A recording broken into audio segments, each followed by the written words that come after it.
ആ ഒരു different type of പടമാണല്ലോ മലയാളത്തിൽ അധികം കണ്ടിട്ടില്ലാത്ത. എന്തായിരുന്നു അതിന്റെ എക്സ്പീരിയൻസ് എന്ന് പറയുന്നത്?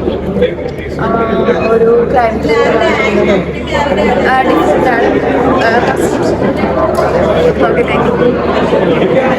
പാസിഫിക്കേറ്റ് എന്നൊരു ഭയങ്കര രസമുള്ളൊരു പ്രകടനം.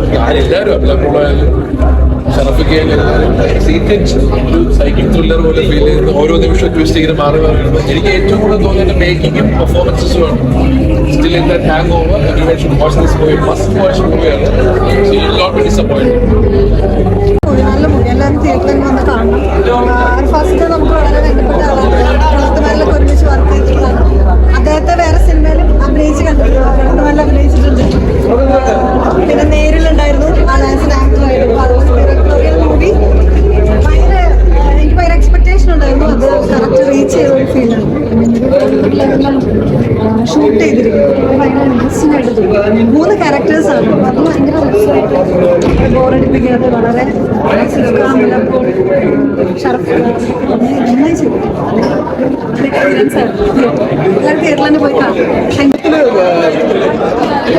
നിങ്ങൾ ചോദിക്കുന്നതിന്റെ ഉത്തരവുണ്ട്.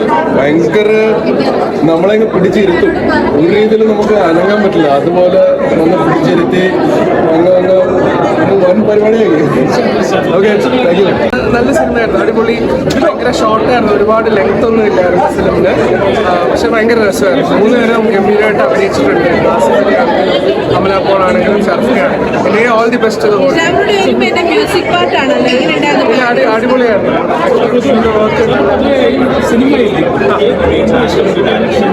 എനിക്ക് ആക്ച്വലി എൻ്റെ വിഷ്വൽസ് ഭയങ്കരമായിട്ട് ഇഷ്ടപ്പെട്ടു. പിന്നെ 3 പേരുടെയും പെർഫോമൻസ് അടിപൊളിയായിരുന്നു. പിന്നെ സ്കോർ ആണെങ്കിലും എല്ലാം ഗംഭീരമായിട്ടുണ്ടായിരുന്നു. അടിപൊളി work. Congrats to the whole team. പിന്നെ അഫ്കോഴ്സ് ഡയറക്ഷൻ അർഫാസിന്റെ ഗ്രേറ്റ് വർക്ക്. ഷർഫ, അമല പോൾ 3 പേരും ഗംഭീരമായിട്ട് ചെയ്തു. Congrats to the